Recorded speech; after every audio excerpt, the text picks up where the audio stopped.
हमने सरयू पार कर ली। आइए माताश्री। हाँ। ध्यान से।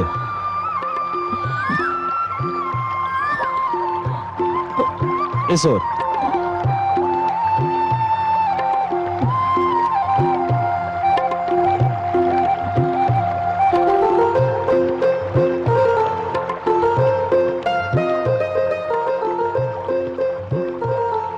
यहां बैठ जाइए।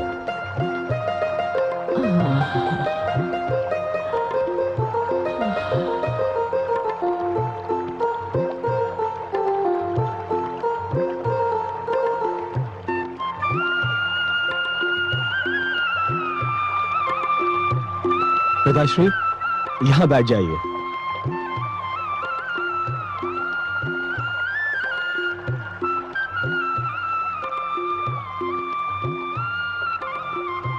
बस तनिक ही दूरी पर राजा दशरथ की अयोध्या नगरी है। वहां पहुंचने पर तुम्हें स्थान स्थान पर कुटियाएं बनी हुई मिलेंगी। ये कुटियाएं महाराज दशरथ ने यात्रियों की सुविधा के लिए बनवाई हैं। बड़े ही उदार और दयालु हैं हमारे राजा दशरथ। उनके राज में प्रजा बहुत ही प्रसन्न है। चारों ओर न्याय का बोलबाला है, शांति है, समृद्धि है। आप लोगों को वहां कोई कष्ट नहीं होगा। कोटि कोटि धन्यवाद, आपने हमें सरयू पार कराई।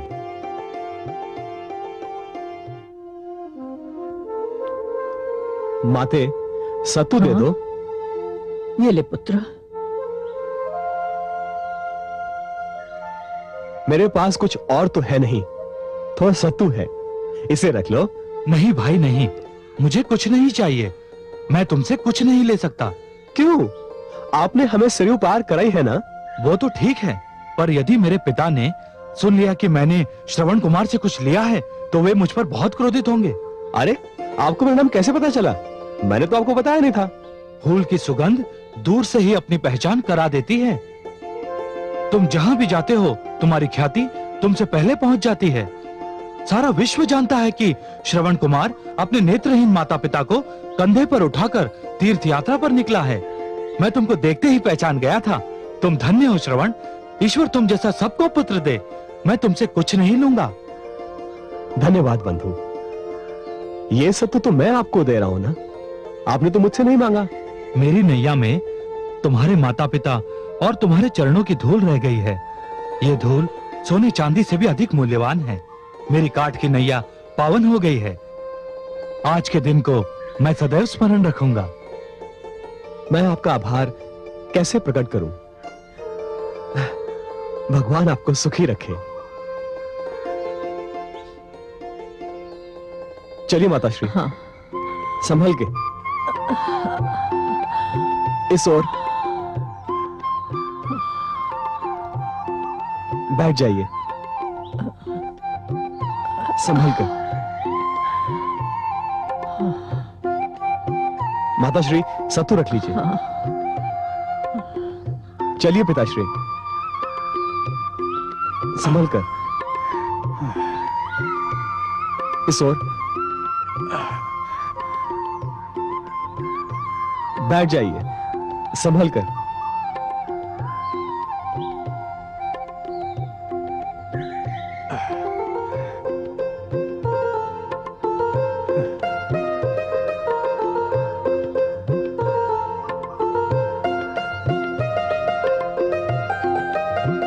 चरण स्पर्श करता हूं माताश्री। जुग जुग जियो बेटा। चरण स्पर्श करता हूं पिताश्री। चिरंजीवी भव पुत्र। जो तीर्थ यात्रियों पर कृपा करते हैं वह भी तीर्थ के पुण्य के भागी हो जाते हैं। मैं आप लोगों के दर्शन पाकर धन्य हो गया। आपका बहुत बहुत धन्यवाद।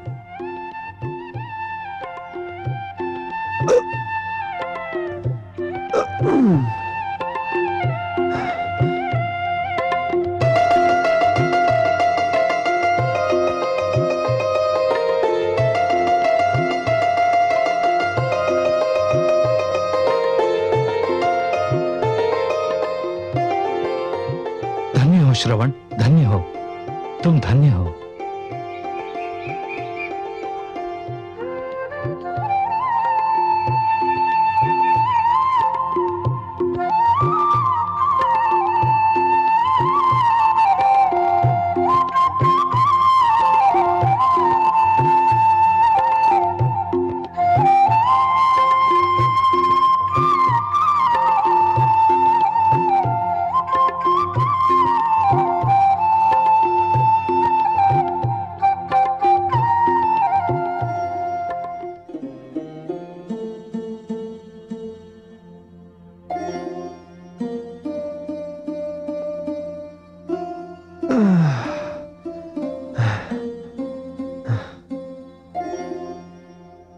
बड़ी सुंदर कुटिया है।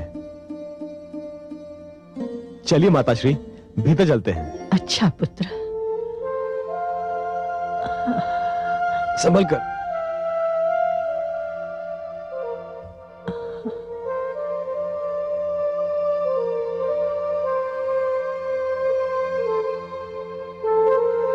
संभल कर, यहां ऊंचाई है।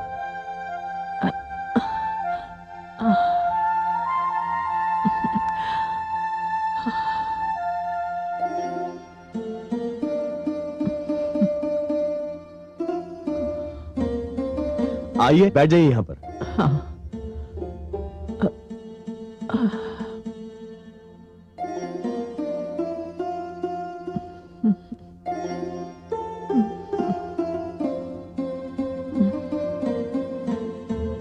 संभल कर पिताश्री,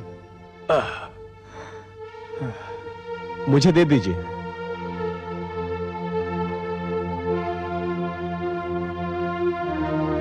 संभल कर, यहां ऊंचाई है।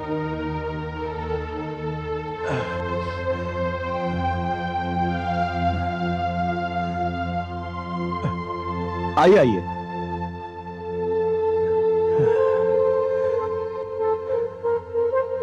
यहां पर बैठ जाए।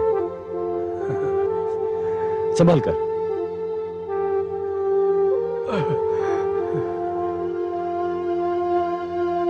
अरे, यहां तो सारी सुविधाएं उपलब्ध है। पुत्र, हमारा रोम रोम तुम्हें आशीर्वाद दे रहा है। भगवान हमारे भाग्य में नेत्रों का सुख भी लिखता तो हमको ये आनंद ना मिलता जो तुम जैसा पुत्र पाकर मिला है। ईश्वर तुम्हें दीर्घायु करे। मुझे पूरे संसार का धनकोष मिल भी जाता तो भी वो संतोष नहीं मिल सकता था जो आप दोनों की सेवा करने से मिला है। भगवान आप दोनों को सदा जीवित रखे और मैं इसी प्रकार आप लोगों की सेवा करता रहूं। और तो सारे तीर्थ हो गए पुत्र, बस काशी बाकी रह गया है। शिव की काशी के दर्शन हो जाएं तो हम धन्य हो जाएंगे। बस एक दिन विश्राम करके हम लोग कल ही चल देंगे। पुत्र, गला सूख रहा है, थोड़ा चल ले आते। मैं अभी लेके आता हूं।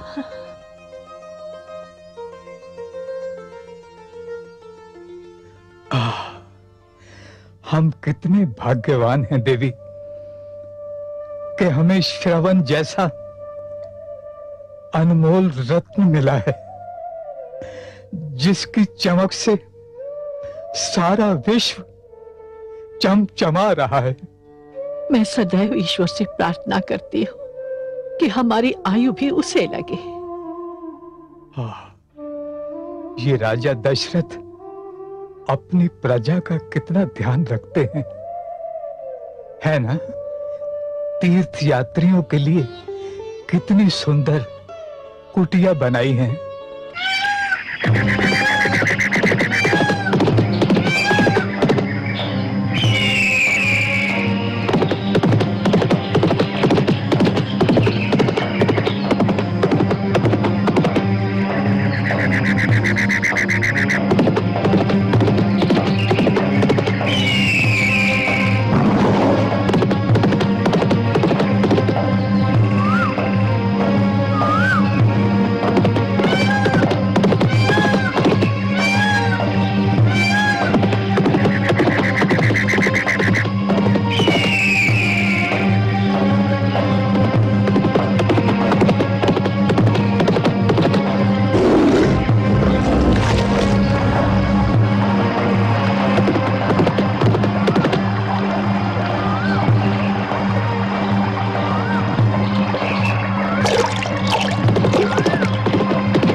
शब्द भेदीवार चलाकर मैंने कोई अनर्थ तो नहीं कर दिया?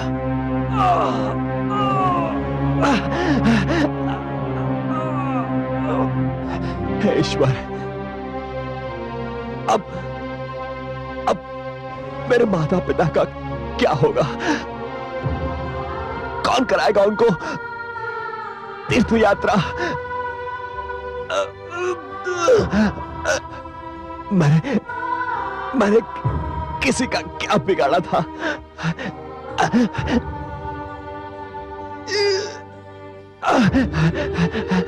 मैंने किसको हानि पहुंचाई थी? मैंने तो आज तक किसी के साथ ऊंचे स्वर में बात भी नहीं की।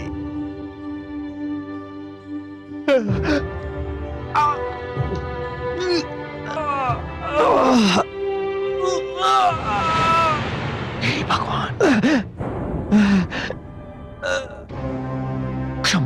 क्षमा कर दो युवक, क्षमा कर दो। मैंने तो मृग समझकर वाण चलाया था। मुझे क्या पता था कि मेरा वाण मृग को नहीं, एक कोमल हृदय को अपना आखेट बना लेगा। मुझसे अनर्थ हो गया युवक। अब पश्चाताप से क्या होगा? आप केवल ये बता दीजिए कि आप कौन हैं? मैं अभागा अयोध्या का राजा दशरथ हूं। मैं आपके दर्शन पाके धन्य हो गया, धन्य हो गया राजन। हे महाराज, मेरी आपसे एक विनती है। कहो वत्स। विनती नहीं, आदेश करो, आदेश करो। मेरे माता पिता प्यास से व्याकुल है। मैं उन्हीं के लिए जल लेने आया था। उस जल पात्र में जल भर चुका था। आप जल पात्र ले जाकर मेरे माता पिता की प्यास बुझा दीजिए। विलंब हुआ तो वो प्यास से मर जाएंगे। अभी जाता हूं वत्स, अभी जाता हूं। नहीं जानता कि उनका सामना कैसे कर पाऊंगा, किंतु मैं तुम्हें निराश नहीं करूंगा। राजन, कहो वत्स। आप राजा हैं। आपके पास साधनों की कमी नहीं है।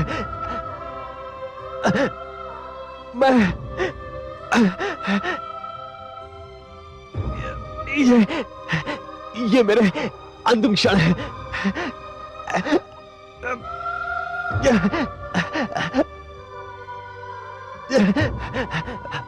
माता पिता की सेवा करने का मेरा संकल्प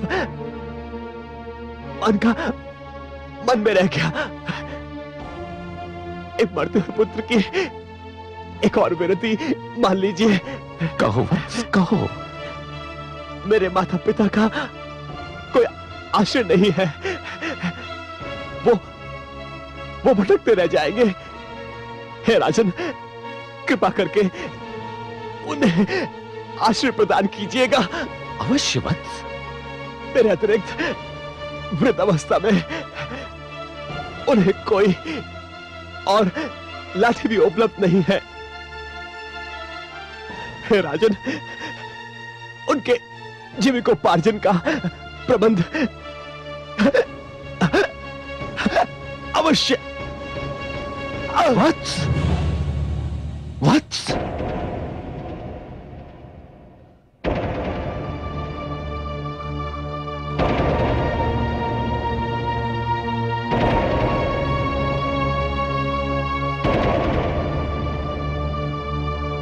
जीवन में पहली बार मुझे अपने आप से घृणा हो रही है।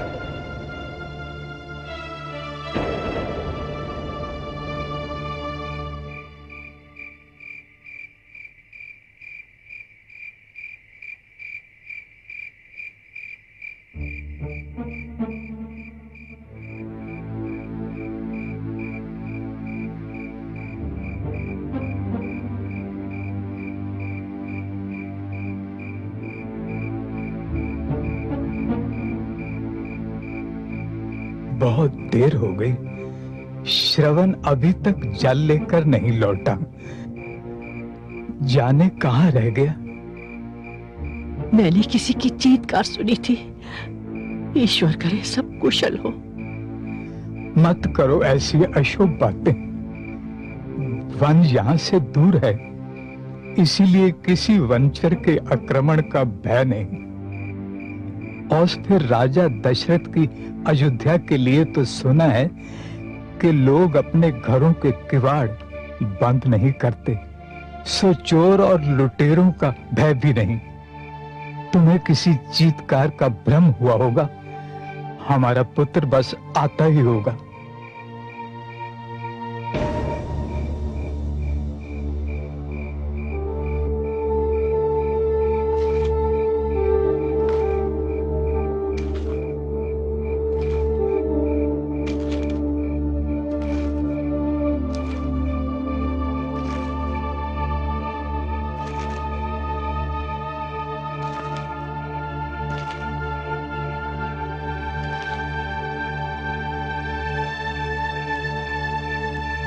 आ गया मेरा पुत्र। कहाँ रह गए थे पुत्र? हम तो व्याकुल हो उठे थे। तुम जानते हो, क्षण भर के लिए भी तुम हमसे दूर हो जाते हो। हम व्याकुल हो जाते हैं। मेरा प्यास से कंठ सूख रहा है, चल लाए हो ना। बोलते क्यों नहीं पुत्र? क्या बात है? पुत्र तुम ठीक तो हो ना? प्रिय श्रवण, तुम जानते हो कि हम नेत्रहीनों के लिए तुम्हारी वाणी ही मार्ग का दिया भी है और लाठी भी। तुम्हारी वाणी सुनकर तो हम मार्ग पर चल पाते हैं। तुम चुप हो जाओगे तो हम दोनों तो भटक कर रह जाएंगे। हम अंधों से क्या भूल हो गई पुत्र, जो हमसे रूठ कर चुप हो गए।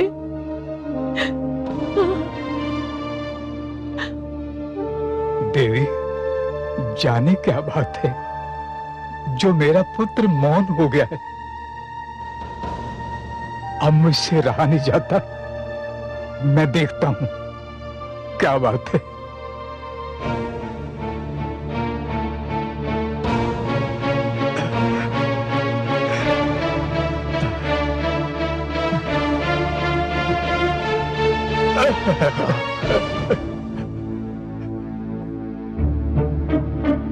कौन हो तुम? तुम कौन हो? मैं आपका अपराधी। ये कौन है जो स्वयं को अपराधी कह रहा है? देवी, मैं अयोध्या नरेश दशरथ हूँ। राजा दशरथ? राजा दशरथ हमारे अहोभाग्य, किंतु हमारा श्रवण नहीं आया। वो हमारे लिए जल लेने गया था।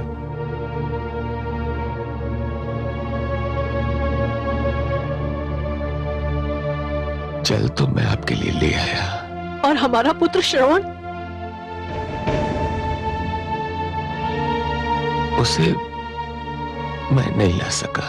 क्यों? कहाँ है वो? आपका पुत्र पशु के धोखे में मेरे बाण से नहीं।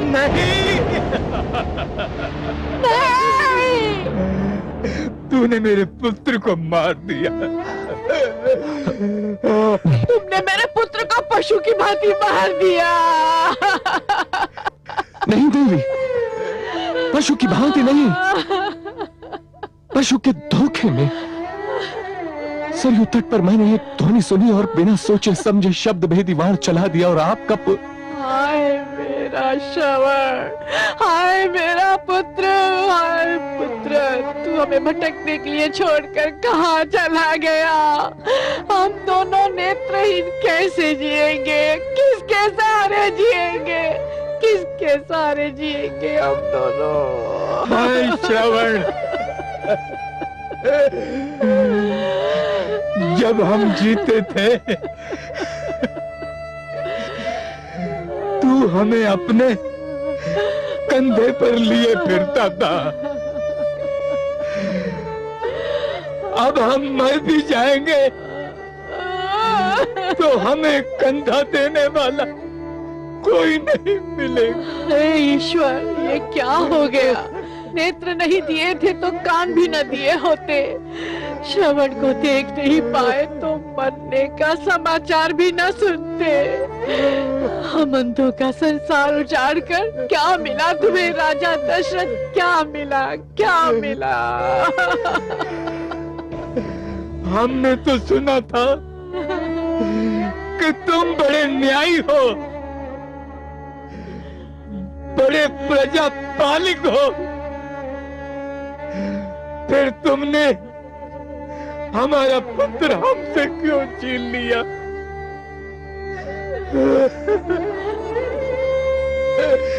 अब हमें काशी कौन ले जाएगा? मैं ले जाऊंगा आप दोनों को काशी, आपके पुत्र की भांति। अरे जब पुत्र ही नहीं रहा तो काशी जाकर क्या करेंगे? मैं आपका अपराधी हूँ, अपना अपराध स्वीकार करता हूँ। आप जो चाहे दंड दें मुझे। अरे दंड देने से क्या होगा? तुमने तो हमें जीते जी मार दिया। दंड देने से हमारा पुत्र वापस तो नहीं मिल जाएगा ना। दंड तो हम नहीं देंगे, पर श्राप देकर अपना कलेजा अवश्य ठंडा करेंगे। नहीं, हे दशरथ, जिस प्रकार तुमने हमारे बुढ़ापे की लाठी छीनकर हमें दुख दिया है, जाओ उसी प्रकार एक दिन तुम भी अपने पुत्र वियोग में तड़पोगे, पुत्र वियोग में तड़पोगे। तुम भी इसी प्रकार पुत्र वियोग में तड़प तड़प कर मरोगे। हमारी बात ही तुम्हारा पुत्र भी छिन जाएगा। मेरी बात तो सुनो।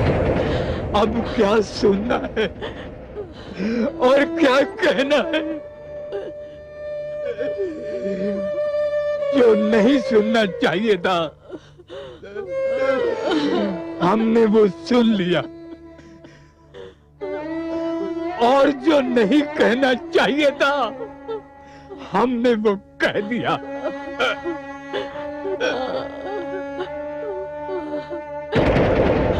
स्वामी, स्वामी,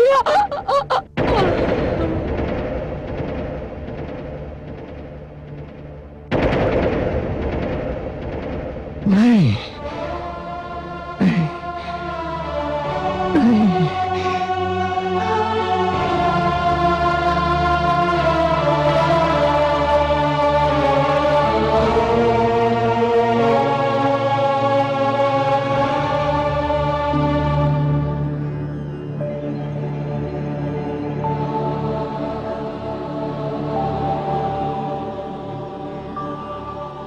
महादेवी, मैं आपकी भावना को समझ रहा हूं और उसका आदर भी करता हूं। मैं जानता हूं कि श्रवण और उसके माता पिता की मृत्यु ने आपके हृदय को एक गहरा आघात पहुंचाया है, किंतु महादेवी, धीरज धरने के अतिरिक्त और किया ही क्या जा सकता है? कैसे धीरज धरूं? जग में ऐसी संतान जन्म ही कहां लेती है? माता पिता का ऐसा भक्त प्रतिदिन तो जन्म नहीं ले सकता। बेचारा श्रवण कल तक एक सत्य था और आज एक कहानी बन चुका है। किंतु यह सुंदर कहानी संसार कभी भूल ही नहीं पाएगा महादेवी। एक ऐसी कहानी जो हर पीढ़ी दूसरी पीढ़ी को उदाहरण के रूप में सदैव सुनाती रहेगी, जो संसार को सदैव प्रेरणा देती रहेगी और हर संतान को अपने माता पिता की सेवा का उचित मार्ग दिखाएगी। ये सत्य है कमल नयन, किंतु मुझे ये देखकर और भी दुख हुआ कि पुत्र की मृत्यु का समाचार माता पिता एक क्षण के लिए भी सहन नहीं कर सके। न जाने इसमें विधाता का क्या खेल है।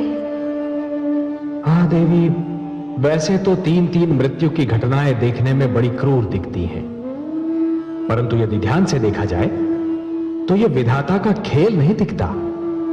यह तो विधाता का एक सोचा समझा हुआ निर्णय दिखाई देता है महादेवी। मैं समझी नहीं सर्वेश्वर।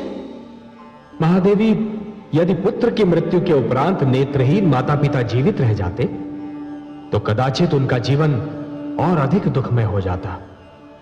या जाने उन्हें कब तक भटकना पड़ता, द्वार द्वार की ठोकरें खानी पड़ती। हे महादेवी, विधाता ने उन्हें इन समस्त संभाव्य संकटों से बचा लिया। किंतु अयोध्या नरेश दशरथ ने यह वचन दिया था कि वो श्रवण कुमार के माता पिता को तीर्थ यात्रा कराएंगे, आश्रम देंगे, एक पुत्र की भांति उनकी सेवा करेंगे। जानता हूं महादेवी, जानता हूं कि दशरथ दयालु हैं, न्यायप्रिय हैं, वचन निभाने को अपना धर्म समझते हैं, परंतु यह भी उतना ही सत्य है महादेवी कि एक पुत्र का स्थान कोई और ले ही नहीं सकता। और इसीलिए मैं आपसे कह रहा था महादेवी कि विधाता ने जो भी किया उचित ही किया। अब तो मुझे भी यही लगता है कि संभवतः यही ठीक हुआ। परंतु हे कमल नयन, एक चिंता अभी भी मेरे मन को घेरे हुए है। क्या मैं आपकी चिंता का भागीदार बन सकता हूं महादेवी? आपके अतिरिक्त और कौन बन सकता है? कमल नयन, मुझे चिंता यह है कि बिना सोचे समझे शस्त्रों का प्रयोग करना कहीं मानव की प्रवृत्ति न बन जाए। मैं समझ गया महादेवी, आपका संकेत महाराज दशरथ के उस शब्द भेदी बाण की ओर है जो श्रवण कुमार की मृत्यु का कारण बना। मैं भी यही कहना चाहती थी कमल नयन। महादेवी, जब तक मानव यह नहीं समझ जाता कि शस्त्रों का सर्वप्रथम कार्य आत्मरक्षा है, दूसरों पर आक्रमण करना नहीं, तब तक ऐसी घटनाएं घटती ही रहेंगी। और महादेवी, यदि शस्त्र ऐसा हो जो लक्ष्य को देखे बिना ही चलाया जाता हो, तब तो मनुष्य को और भी सतर्क रहना चाहिए। मैं तो कहती हूँ कि ऐसे घातक शस्त्रों से जितनी दूर रहा जाए उतना ही अच्छा है। मैं आपसे सर्वथा सहमत हूं महादेवी। दशरथ को भविष्य में और भी सतर्क रहना